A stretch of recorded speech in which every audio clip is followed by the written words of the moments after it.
ಇನ್ನು ರಾಜ್ಯದಲ್ಲಿ 3 ದಿನಗಳಲ್ಲಿ 3 ಜಿಲ್ಲೆಗಳಲ್ಲಿ 3 ದರೋಡೆಗಳಾಗಿವೆ. ಇದರಿಂದ ಇಡೀ ಕರ್ನಾಟಕವೇ ಬೆಚ್ಚಿ ಬಿದ್ದಿದೆ. ಮಂಗಳೂರಿನಲ್ಲಿ ಇವತ್ತು ಸಹಕಾರಿ ಬ್ಯಾಂಕ್ ದರೋಡೆ ಮಾಡಿರುವ ಗ್ಯಾಂಗ್ ಕೋಟಿ ಹಣ ಚಿನ್ನ ತೆಗೆದುಕೊಂಡು ಎಸ್ಕೇಪ್ ಆಗಿದೆ.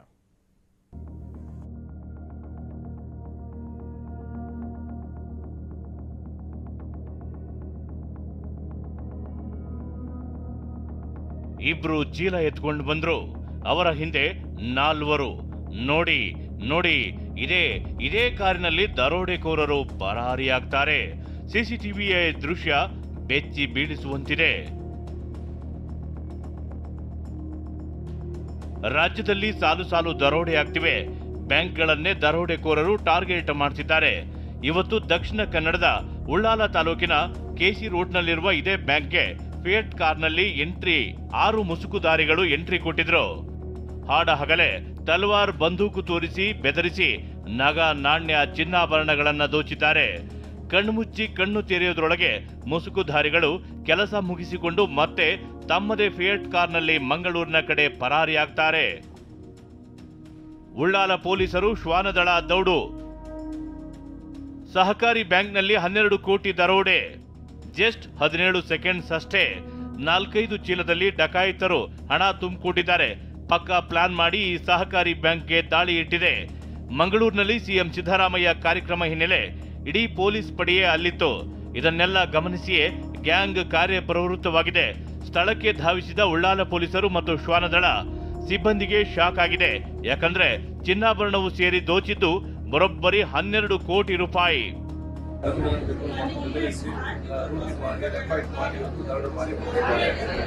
ಬಹುಶಃ ಈಗಾಗಲೇ ನಾವಿಲ್ಲಿ ಬಂದು ಎಲ್ಲ ಅಧ್ಯಕ್ಷರು ಆಡಳಿತ ಸಮಿತಿಯೆಲ್ಲ ಚರ್ಚೆ ಮಾಡಿದ್ದೇವೆ. ಒಂದು, ಪೊಲೀಸ್ ಇಲಾಖೆ ಸಂಪೂರ್ಣ ಸಹಕಾರ ಕೊಡುವುದು. ಪೊಲೀಸ್ ಇಲಾಖೆ ಸ್ಪೆಷಲ್ ಟೀಮ್ ಇದಕ್ಕೆ ಮಾಡಿಕೊಂಡು ಆನೆಸ್ಟ್ ಅಧಿಕಾರಿಗಳನ್ನು ಸಿಬ್ಬಂದಿಗಳನ್ನು ಆದಷ್ಟು ಬೇಗ ಪತ್ತೆ ಹಚ್ಚಲು ಕ್ರಮ ಕೈಗೊಳ್ಳುವುದು ಮಾತ್ರ ಅಲ್ಲ, ಇನ್ನು ಮುಂದೆ ಈ ರೀತಿಯ ಈ ದರೋಡೆಕೋರರಿಗೆ ಧೈರ್ಯ ಬರದ ರೀತಿಯಲ್ಲಿ ಕ್ರಮ ಕೊಡಬೇಕು ಅಂತ ನಾವು ಸೂಚಿಸುತ್ತೇವೆ. ಬ್ಯಾಂಕ್ ಸಿಬ್ಬಂದಿ ನಿರ್ಲಕ್ಷ್ಯವೇ ಡಕಾಯಿತಿಗೆ ಕಾರಣ. ಈ ಬ್ಯಾಂಕ್ನಲ್ಲಿ ಒಬ್ಬರೇ ಒಬ್ಬ ಭದ್ರತಾ ಸಿಬ್ಬಂದಿ ಇಲ್ಲ. ಇವತ್ತೇ ಸಿಸಿ ಕ್ಯಾಮೆರಾ ಹಾಳಾಗಿದೆ. ಇವತ್ತೇ ಸಿಸಿ ಕ್ಯಾಮೆರಾ ರಿಪೇರಿಗೆ ಕಳಿಸಿರೋದು ಡಕಾಯಿತರಿಗೆ ವರದಾನವಾಗಿದೆ. ಅಷ್ಟೇ ಅಲ್ಲ, ಈ ಬ್ಯಾಂಕ್ ರಸ್ತೆಯುದ್ದಕ್ಕೂ ಒಂದು ಸಿಸಿ ಕ್ಯಾಮೆರಾ ಇಲ್ಲ. ಇದೆಲ್ಲವನ್ನ ಗಮನಿಸಿಯೇ ಡಕಾಯಿತರಿಂದ ದರೋಡೆಯಾಗಿದೆ. ಸದ್ಯ ಬ್ಯಾಂಕ್ ಸಿಬ್ಬಂದಿ ಮೇಲೆ ಸ್ಥಳೀಯರು ಅನುಮಾನ ವ್ಯಕ್ತಪಡಿಸಿದ್ದಾರೆ. ಮಗುವನ್ನು ಕೊಂಡು ಒಳಗೆ ಇದ್ದಿದ್ದೇನೆ, ಮತ್ತೆ ಮಗುವಿನ ತಾಯಿ ಬ್ಯಾಂಕಲ್ಲೇ ಇರುವುದು. ಅವಳು ಯಾವಾಗಲೂ 1 ಗಂಟೆ ಬರುವುದು. ಇವತ್ತು ಬರಲಿಲ್ಲ, ಮತ್ತೆ ಮಗು ಕೂಗ್ತದಲ್ಲ ಅಂತೇಳಿ ಇಟ್ಕೊಂಡು ಹೊರಗೆ ಬಂದೆ. ಬರುವಾಗ ಇಲ್ಲಿ ಯಾರೂ ಇಲ್ಲ. ಇಲ್ಲಿ ಒಂದು ಗಂಡಸಿದ್ದಿದೆ ರೋಡಲ್ಲಿ. ಅವನ ಹತ್ರ ಕೇಳಿದೆ, ಹುಡುಗ ಏನು ಕೇಳಿದೆ. ಅವ ಹೇಳಿದ್ದ, ಕಳ್ಳರು ಬಂದಿದ್ದಾರೆ ಹೇಳಿದ್ದಾನೆ. ಕಳ್ಳರು ಬಂದರೆ ಪೊಲೀಸಿಗೆ ಫೋನ್ ಮಾಡಿ ಹೇಳಿದೆ. ಅವ ನನ್ನ ಹತ್ರ ಮೊಬೈಲ್ ಇಲ್ಲ ಹೇಳಿದ. ನಂಗೆ ಗೊತ್ತಿಲ್ಲ, ಮೊಬೈಲ್ ಇಲ್ಲ ಹೇಳಿದ್ದಾನೆ. ನಾನು ಮತ್ತೆ ಒಳಗೆ ಓಡಿ ಬಂದು ಆಚೆ ನೋಡಿದೆ, ಈಚೆ ಎಲ್ಲ ನೋಡಿದೆ, ಯಾರೂ ಇಲ್ಲ ಮಾರ್ಗದಲ್ಲಿ. ಬೊಬ್ಬೆ ಹಾಕುವ ಹೇಳಿದರು. ಮತ್ತೆ ಒಳಗೆ ಬಂದು ಪುನಃ ಬರುವಾಗ 4 ಜನ ಬರ್ತಾರೆ ಕೆಳಗೆ. ಒಬ್ಬ ಗೋಣಿಯನ್ನು ಎಳ್ಕೊಂಡು ಬರ್ತಾನೆ. ಅವ ಬಂದು ಸ್ವಲ್ಪ ಹೊತ್ತಲ್ಲಿ ಇನ್ನೊಬ್ಬ ಬಂದ. ಅವನ ಕೈಯಲ್ಲಿ ಇದಿದೆ. ಅಂದರೆ ಯಾರದ್ದು ಗುರ್ತ ಸಿಕ್ಕುವುದಿಲ್ಲ. ಇದು ಹಾಕಿದ್ದಾರೆ, ಮಾಸ್ಕ್ ಹಾಕಿದ್ದಾರೆ, ಮತ್ತು ತಲೆಗೆ ಇದು ಮಂಕಿ ಟಪ್ಪಿ ಇಟ್ಟಿದ್ದಾರೆ. ರಾಜ್ಯದಲ್ಲಿ ಸಾಲು ದರೋಡೆ ಆಗ್ತಿವೆ. ಈ ಹಿನ್ನೆಲೆ ಮಂಗಳೂರಿನಲ್ಲೇ ಸಿಎಂ ಸಿದ್ದರಾಮಯ್ಯ ಹಿರಿಯ ಪೊಲೀಸ್ ಅಧಿಕಾರಿಗಳ ತುರ್ತು ಸಭೆ ನಡೆಸಿದ್ರು. ನೀವೆಲ್ಲ ಇದ್ದು ಯಾಕೆ ಹೀಗಾಯಿತು? ಆರೋಪಿಗಳು ಸಲೀಸಾಗಿ ತಪ್ಪಿಸಿಕೊಂಡು ಹೋಗಿದ್ದೇಗೆ ಅಂತ ಅಧಿಕಾರಿಗಳನ್ನ ಸಿಎಂ ತರಾಟೆಗೆ ತೆಗೆದುಕೊಂಡಿದ್ದಾರೆ. ಎಲ್ಲಾ ಟೋಲ್ಗಳಲ್ಲೂ ಬಿಗಿ ತಪಾಸಣೆ ನಡೆಸಿ 4 ಜಿಲ್ಲೆಗಳಲ್ಲಿ ನಾಕಾಬಂದಿ ಹಾಕಿ ಆರೋಪಿಗಳನ್ನ ಬಂಧಿಸಲು ಸಿಎಂ ತಾಕೀತು ಮಾಡಿದ್ದಾರೆ.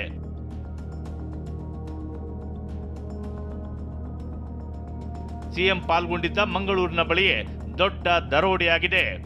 ರಾಜ್ಯದ ಪೊಲೀಸ್ ವ್ಯವಸ್ಥೆಯನ್ನೇ ಪ್ರಶ್ನಿಸುವಂತಾಗಿದೆ. ಪೃಥ್ವಿರಾಜ್, TV9 ಮಂಗಳೂರು. ಬ್ಯಾಂಕ್ ದರೋಡೆಕೋರರು ಕೇರಳದ ಕಡೆ ಪರಾರಿಯಾಗಿದ್ದಾರೆ ಅನ್ನುವಂಥದ್ರ ಬಗ್ಗೆ ಈಗ ಮಾಹಿತಿಯನ್ನು ಕಲೆ ಹಾಕಲಾಗ್ತಾ ಇದೆ. ತಲಪಾಡಿ ಟೋಲ್ ಮೂಲಕ ಆರೋಪಿಗಳು ಎಸ್ಕೇಪ್ ಆಗಿದ್ದಾರೆ ಅಂತ ಪೊಲೀಸ್ ಮೂಲಗಳು ಹೇಳ್ತಾರೆ. ಮಂಗಳೂರು ಕಾಸರಗೋಡು ಹೈವೇನಲ್ಲಿ ಕಾರು ಸಾಗಿರೋದ್ರ ಬಗ್ಗೆ ಮಾಹಿತಿಯನ್ನು ಪಡ್ಕೊಂಡಿದ್ದಾರೆ. ಕಾಸರಗೋಡಿಗೆ ಆಗಮಿಸಿರುವಂತಹ ಪೊಲೀಸರು ಒಂದು ಟೀಮ್ ಈಗ ತನಿಖೆಯನ್ನು ಮುಂದುವರಿಸಿದೆ. ಖತರ್ನಾಕ್ ದರೋಡೆಕೋರರಿಗೆ ಬಲೆ ಬೀಸಿರುವಂತಹ ಪೊಲೀಸರು ಇಂದ ಎಸ್ಕೇಪ್ ಆಗಿ ಇವರೆಲ್ಲರೂ ಕೂಡ ಕಾಸರಗೋಡಿಗೆ ಬಂದಿದ್ದಾರೆ ಅನ್ನುವಂಥದ್ರ ಬಗ್ಗೆ ಈಗ ಖಚಿತ ಮಾಹಿತಿಯನ್ನು ಪಡ್ಕೊಂಡು ಈಗ ಸದ್ಯ ಮಂಗಳೂರು ಕಾಸರಗೋಡು ಹೈವೇನಲ್ಲಿ ಆ ಒಂದು ಕಾರು ಸಾಗಿರೋದ್ರ ಬಗ್ಗೆ ಮಾಹಿತಿಯನ್ನು ಕಲೆ ಹಾಕ್ಕೊಂಡಿದ್ದಾರೆ. ಸೊ ಹಾಗಾಗಿನೇ ಈಗ ಕಾಸರಗೋಡಿಗೆ ಬಂದಿದೆ ಪೊಲೀಸರ ಒಂದು ತಂಡ. ಅಲ್ಲಿಗೆ ಬಂದು ವಿಚಾರಣೆಯನ್ನು ಮಾಡ್ತಾ ಇದ್ದಾರೆ. ಇವತ್ತು ಹಾಡ ಹಗಲೇ ಆಗಿರುವಂಥ ಒಂದು ಈ ದರೋಡೆ, ಅದರಿಂದಾಗಿ ಸಹಜವಾಗಿ ಅಲ್ಲಿರುವಂಥ ಜನ ಎಲ್ಲ ಬೆಚ್ಚಿ ಬಿದ್ದಿದ್ದಾರೆ. ಯಾಕಂದರೆ ಜನನಿಬಿಡ ಪ್ರದೇಶದಲ್ಲೇ ಇರುವಂಥ ಒಂದು ಬ್ಯಾಂಕ್ ಇದು. ಸೊ ಬ್ಯಾಂಕಿಗೆ ಹಾಡಾಗಲೇ ಮಧ್ಯಾಹ್ನದಷ್ಟಲ್ಲೇ ನೋಡಿ 1:15 ಈಗ ನಾವು CC ಕ್ಯಾಮ್ರಾದಲ್ಲಿ ಇರುವಂಥ ಒಂದು ಟೈಮಿಂಗ್ಸನ್ನು ಆಧರಿಸಿ ಹೇಳೋದಾದರೆ ಒಳಗಡೆ ಬಂದು ಅಲ್ಲೇ ಫಿಯೇಟ್ ಕಾರನ್ನು ಪಾರ್ಕ್ ಮಾಡಿಟ್ಕೊಂಡು ನಂತರ ಒಳಗಡೆ ಹೋದಂತಹ ದುಷ್ಕರ್ಮಿಗಳು ದರೋಡೆ ಮಾಡಿ ಪರಾರಿಯಾಗಿದ್ದಾರೆ. ಬ್ಯಾಂಕ್ ದರೋಡೆಗೆ ಬಂದಿದ್ದವರು ಖತರ್ನಾಕ್ ಸ್ಕೆಚ್ ಹಾಕಿದ್ರು ಅನ್ನುವಂಥದ್ದು ಸ್ಪಷ್ಟವಾಗಿದೆ. ಕಾರಿಗೆ ಫೇಕ್ ನಂಬರ್ ಪ್ಲೇಟನ್ನು ಹಾಕಿದ್ರು ಈ ದರೋಡೆಕೋರು. ನೋಡಿ KA04MQ9923 ಈ ನಂಬರನ್ನು ಹಾಕ್ಕೊಂಡು ಬಂದಿತ್ತು ಈ ಗ್ಯಾಂಗ್. ಆದರೆ ಇದು ಫೇಕ್ ನಂಬರ್ ಅನ್ನುವಂಥದ್ದು ಗೊತ್ತಾಗಿದೆ. ಈ ನಂಬರ್ ಕಾರಿನ ಡೀಟೇಲ್ಸ್ ತೆಗೆದು ಮಾಲೀಕನಿಗೆ ಕರೆ ಮಾಡಿದ್ದಾರೆ ಪೊಲೀಸರು.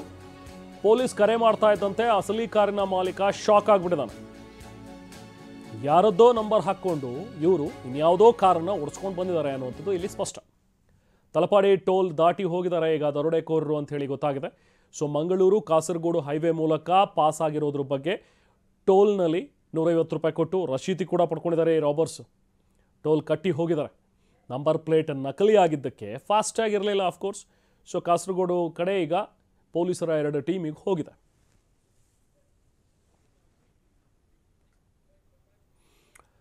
ಇನ್ನು CC ಕ್ಯಾಮ್ರಾ ರಿಪೇರಿಗೆ ಬಂದವನ ಉಂಗುರ ಕಳುವು ಮಾಡಿದ್ದಾರೆ. ಈ ಸಂದೀಪ್ ಅನ್ನೋರ ಉಂಗುರ ಕೂಡ ಹೊತ್ತೊಯ್ದಿದೆಯಂತೆ ಈ ಗ್ಯಾಂಗ್. ಈ ಘಟನೆ ಬಗ್ಗೆ TV9 ಜೊತೆಗೆ ಮಾತನಾಡಿದ್ದಾರೆ ಪಾಪ ಸಂದೀಪ್ ಅವರು. ಬನ್ನಿ ನೋಡೋಣ. ಕ್ಯಾಮರಾ ಯಾವಾಗ ಹಾಳಾಗಿತ್ತು ಮತ್ತು ನೀವು ಯಾವ ಟೈಮಿಗೆ ಇಲ್ಲಿ ಬಂದಿದ್ರಿ?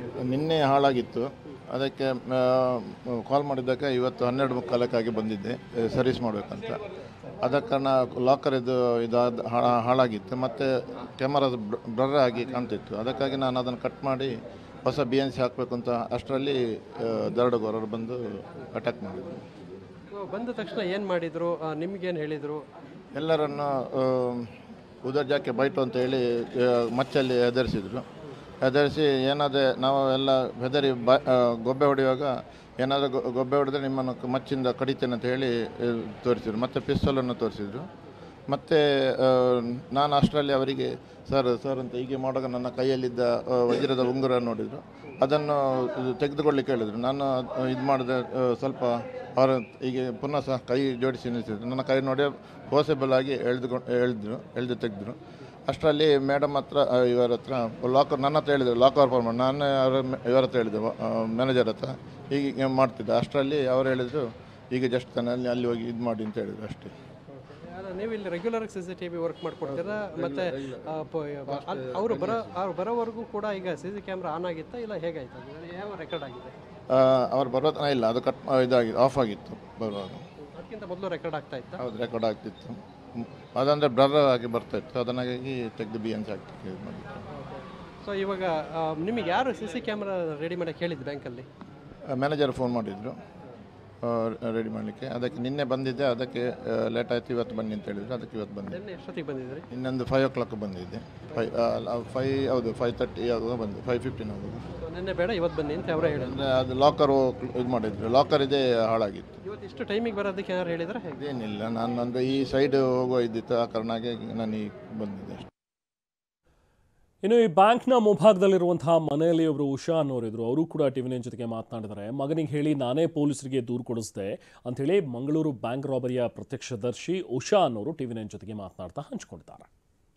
ನೋಡಿದ್ದಂದೇಳಿದ್ರೆ ನಾನು ಮಗುವನ್ನು ಹಾಕೊಂಡು ಒಳಗೆ ಇದ್ದಿದ್ದೇನೆ. ಮತ್ತು ಮಗುವಿನ ತಾಯಿ ಬ್ಯಾಂಕಲ್ಲೇ ಇರೋದು. ಅವಳು ಯಾವಾಗಲೂ 1 ಗಂಟೆ ಬರೋದು. ಇವತ್ತು ಬರಲಿಲ್ಲ. ಮತ್ತು ಮಗು ಕೂಗ್ತದಲ್ಲ ಅಂತೇಳಿ ಹಿಡ್ಕೊಂಡು ಹೊರಗೆ ಬಂದೆ. ಬರುವಾಗ ಇಲ್ಲಿ ಯಾರೂ ಇಲ್ಲ. ಇಲ್ಲಿ ಒಂದು ಗಂಡಸಿದ್ದಿದೆ ರೋಡಲ್ಲಿ. ಅವನ ಹತ್ರ ಕೇಳಿದೆ, ಹುಡುಗ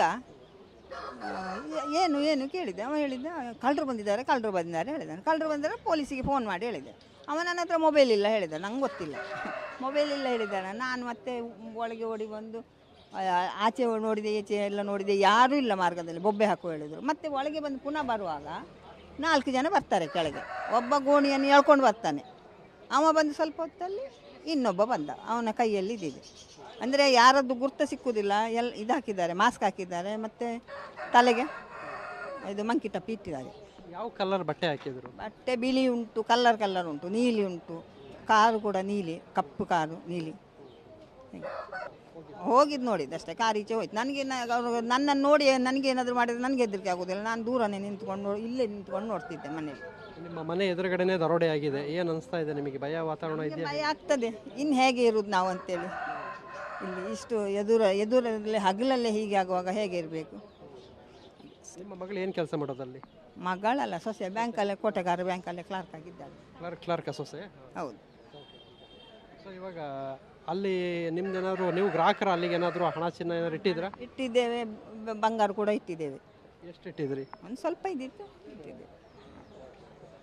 ಸೊ ಇವಾಗ ಪೊಲೀಸರೆಲ್ಲ ಬಂದಿದ್ದಾರೆ, ಎಲ್ಲ ತನಿಖೆ ನಡೀತಾ ಇದೆ. ಸೊ ಇಲ್ಲಿ ಎಲ್ಲರೂ ಯಾರು ಜನರು ಇರಲಿಲ್ವಾ ಆ ಟೈಮಲ್ಲಿ? ಏನು ನಡೀತಾ ಇತ್ತು ಅಂದರೆ ರೋಡಲ್ಲಿ ಯಾರು ಜನರು ಇರಲಿಲ್ಲ, ಎಲ್ಲಿಗೆ ಹೋಗಿದ್ರೆಲ್ಲ? ಎಲ್ಲ ಅವರ ಮಸೀದಿಗೆ, ಶುಕ್ರವಾರ ಅವ್ರ ಮಸೀದಿಗೆ ಎಲ್ಲರೂ ಹೋಗೋದು, ಹೋಗಿದ್ದಾರೆ. ಯಾರು ಒಂದು ಅಂಗಡಿ ಕೂಡ ಓಪನ್ ಇರಲಿಲ್ಲ, ಪೂರ ಬಂದು.